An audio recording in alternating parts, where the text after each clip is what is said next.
올해 삼성전자의 작년 순이익을 뛰어넘는 회사가 탄생할 수도 있습니다.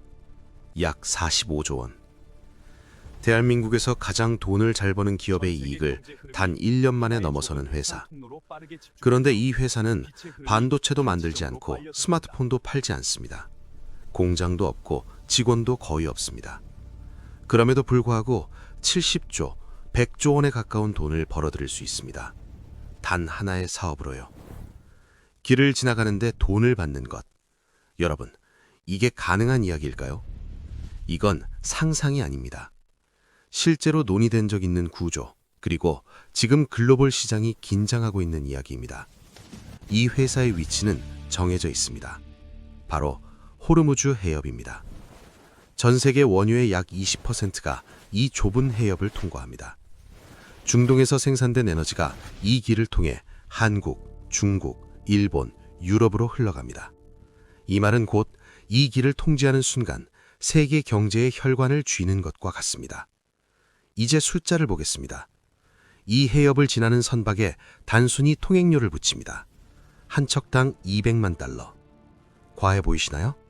하지만 계산은 단순합니다. 하루 100척만 지나가도 하루 매출은 2억 달러. 연간으로 계산하면 약 700억 달러. 한화로 약 100조 원입니다. 여기서 중요한 건 이 사업의 본질입니다. 공장 없습니다. 재고 없습니다. 연구개발 없습니다. 그냥 길목에서 돈을 받습니다. 이 구조에서는 비용이 거의 들지 않습니다. 그래서 이론상 70조에서 120조 원이 순이익으로 남습니다. 삼성전자보다 많습니다. 그렇다면 왜 이 회사는 아직 존재하지 않을까요? 이제 현실이 등장합니다. 첫 번째는 가격의 역습입니다. 200만 달러. 이 비용이 붙는 순간 기업들은 바로 움직입니다. 더 먼 길로 돌아가거나 거래량을 줄이거나 아예 공급망을 바꿉니다. 그 결과는 단순합니다. 선박이 줄어듭니다. 하루 100척이 아니라 30척, 20척으로 떨어집니다. 그 순간 100조 원짜리 사업은 10조 원짜리 사업으로 바뀝니다. 두 번째는 국제 질서입니다. 호르무즈 해협은 특정 국가의 소유가 아닙니다. 전 세계가 사용하는 국제 해상 통로입니다. 이 말은 곧 누군가가 일방적으로 돈을 받는 순간 그건 사업이 아니라 분쟁이 된다는 뜻입니다. 세 번째, 가장 중요한 포인트입니다. 이건 사업이 아닙니다. 이건 힘의 게임입니다. 이란은 이 해협을 통해 압박을 가할 수 있고 미국은 이 해협을 지키기 위해 움직입니다. 그리고 전 세계는 그 사이에서 비용을 부담합니다. 이 구조는 수익을 나누는 비즈니스가 아니라 힘을 행사하는 지정학 구조입니다. 이제 다시 처음 질문으로 돌아가 보겠습니다. 삼성전자보다 돈을 더 버는 회사, 가능합니다. 숫자로 보면 완벽한 사업입니다. 하지만 현실에서는 그 구조가 유지되지 않습니다. 왜냐하면 이건 기업이 아니라 국가의 영역이기 때문입니다. 그렇다면 투자자는 무엇을 봐야 할까요? 정답은 간단합니다. 이 일이 실제로 일어나느냐가 아니라 이 이야기가 시장을 어떻게 움직이느냐입니다. 이런 이야기가 나오는 순간 유가는 흔들립니다. 해운 비용이 올라가고 에너지 기업이 움직이며 방산 기업으로 자금이 이동합니다. 돈은 사업에서 벌리는 것이 아니라 변화에서 벌립니다. 정리해드리겠습니다. 호르무즈 해협 통행료 사업은 이론적으로 삼성전자보다 더 많은 돈을 벌 수 있는 가장 강력한 수익 구조입니다. 하지만 현실에서는 정치, 군사, 국제 질서 때문에 그대로 실현되기 어렵습니다. 그리고 바로 그 지점에서 투자의 기회가 만들어집니다. 다음 질문 하나만 남깁니다. 이건 돈의 이야기일까요? 아니면 힘의 이야기일까요?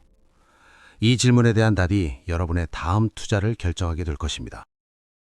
만약 내일 아침 이란이 호르무즈 해협을 통과하는 모든 유조선에게 돈을 내라고 선언한다면 어떤 일이 벌어질까요? 많은 분들은 이렇게 생각하실 겁니다. 유가가 좀 오르겠지? 하지만 진짜 문제는 석유가 아닙니다.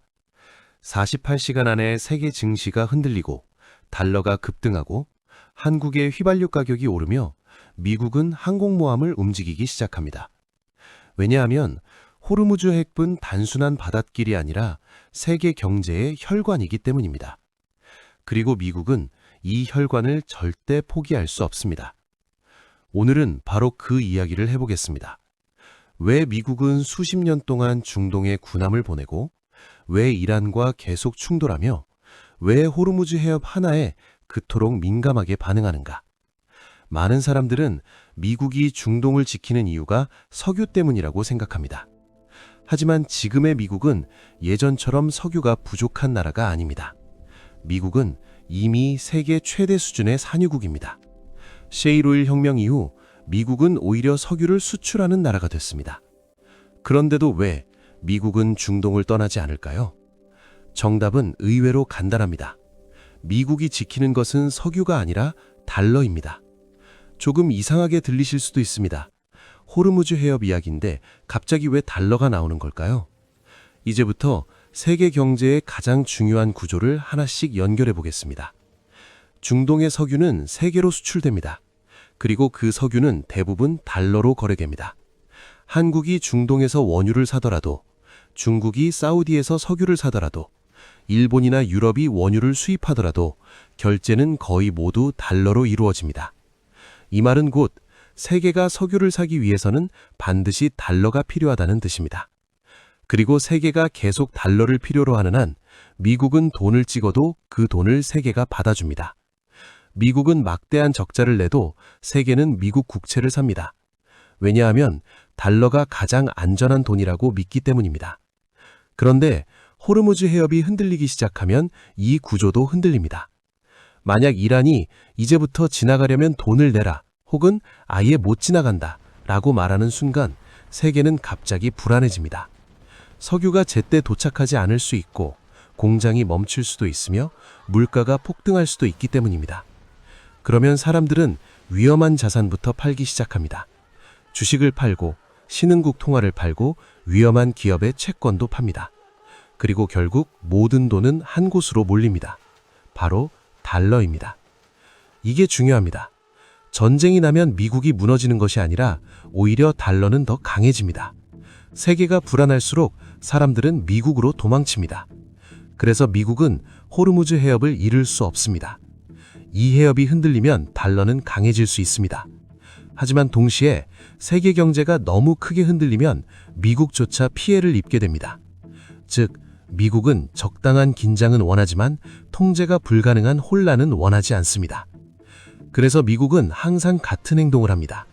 중동이 불안해지면 군함을 보냅니다. 항공모함을 보내고 전투기를 띄우고 우리는 이 길을 지킬 것이다 라고 말합니다. 그 이유는 이란이 무서워서가 아닙니다. 세계에 신호를 보내는 것입니다. 달러 시스템은 무너지지 않는다. 석유는 계속 흐를 것이다. 세계 질서는 아직 미국이 지키고 있다. 이 메시지를 보여주기 위해 미국은 움직입니다.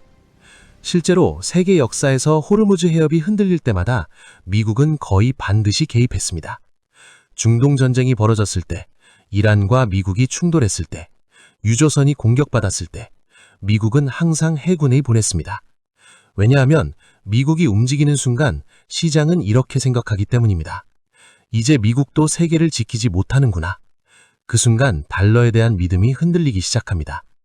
그리고 미국이 가장 두려워하는 것은 바로 그것입니다.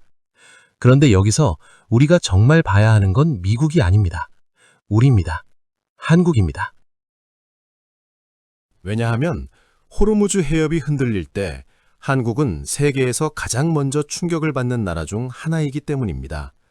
한국은 에너지를 거의 생산하지 못합니다. 석유도 가스도 대부분 해외에서 들여옵니다. 그리고 그중 상당수가 중동에서 옵니다. 즉, 호르무즈 해협이 막히면 한국은 바로 영향을 받습니다. 처음에는 주유소 가격이 오릅니다. 1,700원이던 휘발유 가격이 2,000원, 2,500원, 심하면 3,000원까지 갈 수도 있습니다. 그 다음에는 택배비가 오릅니다. 물류회사의 비용이 증가하고 트럭이 움직이는 비용이 늘어나기 때문입니다. 그리고 결국 마트 가격이 오릅니다. 우리가 먹는 음식, 우리가 사는 물건, 우리가 쓰는 전기까지 전부 더 비싸집니다. 많은 분들이 전쟁은 중동에서 나는 건데 왜 한국 물가가 오르죠? 라고 생각하실 수 있습니다. 하지만 세계 경제는 생각보다 훨씬 더 연결되어 있습니다. 호르무즈 해협 하나가 흔들리면 한국의 점심값까지 바뀔 수 있습니다. 그리고 여기서 끝이 아닙니다. 한국 증시도 흔들립니다. 항공주, 운송주, 화학주, 반도체주까지 대부분의 기업이 영향을 받습니다. 왜냐하면 기업들이 제품을 만들기 위해 필요한 전기, 원자재, 운송 비용이 모두 올라가기 때문입니다. 심지어 대한민국을 대표하는 기업들도 예외가 아닙니다. 반도체 공장을 돌리기 위해서는 엄청난 전기가 필요합니다. 자동차를 만들기 위해서는 철강과 플라스틱이 필요합니다. 배터리를 만들기 위해서는 원재료를 전 세계에서 가져와야 합니다. 그런데 유가가 오르면 이 모든 비용이 함께 올라갑니다. 그래서 시장은 전쟁 뉴스가 나오면 가장 먼저 한국 주식을 팝니다. 그렇다면 투자자는 이 상황에서 무엇을 봐야 할까요? 여기서 대부분 사람들이 실수를 합니다. 뉴스를 보고 공포를 느끼고 늦게 팔고 늦게 도망갑니다. 하지만 진짜 투자자는 반대로 생각합니다. 이 뉴스 때문에 돈은 어디로 이동할까? 바로 이 질문을 합니다. 호르무즈 해협이 흔들리면 돈은 몇 가지 방향으로 움직입니다. 첫 번째는 에너지 기업입니다. 유가가 오르면 석유를 파는 기업들은 더 많은 돈을 벌게 됩니다. 두 번째는 방산 기업입니다. 세계가 불안해질수록 국가들은 무기를 더 사고 군사비를 늘립니다. 세 번째는 달러입니다. 불안할수록 사람들은 현금과 달러를 찾습니다. 즉, 호르무즈 해협이 흔들릴 때 시장은 무너지는 것처럼 보이지만 실제로는 돈이 다른 곳으로 이동하고 있는 것입니다. 이게 바로 투자의 본질입니다. 돈은 사라지지 않습니다. 단지 한 곳에서 다른 곳으로 이동할 뿐입니다. 그래서 우리는 전쟁 그 자체보다 그 전쟁이 돈을 어디로 움직이는지를 봐야 합니다. 이제 다시 처음 질문으로 돌아가 보겠습니다. 왜 미국은 호르무즈 해협을 절대 포기하지 않을까요? 석유 때문이 아닙니다. 이 길이 무너지면 세계의 돈이 흔들리기 때문입니다. 그리고 세계의 돈이 흔들리면 달러도 미국도 세계 질서도 함께 흔들리기 때문입니다. 그래서 미국은 중동을 포기하지 못합니다. 군함을 보내고 항공모함을 보내고 계속해서 이 길을 지키려 합니다. 왜냐하면 호르무즈 해협은 단순한 바닷길이 아니라 미국이 세계를 지배하는 시스템의 핵심이기 때문입니다. 하지만 이 이야기에는 마지막 반전이 하나 있습니다. 만약 어느 날 세계가 더 이상 달러로 석유를 사지 않는다면 어떻게 될까요? 중국이 위안화로, 러시아가 다른 통화로, 중동 국가들이 달러가 아닌 방식으로 석유를 거래하기 시작한다면 미국은 지금처럼 강할 수 있을까요? 어쩌면 앞으로 진짜 전쟁은 총과 미사일이 아니라 돈의 전쟁이 될지도 모릅니다. 그리고 그 싸움은 이미 조용히 시작되고 있습니다.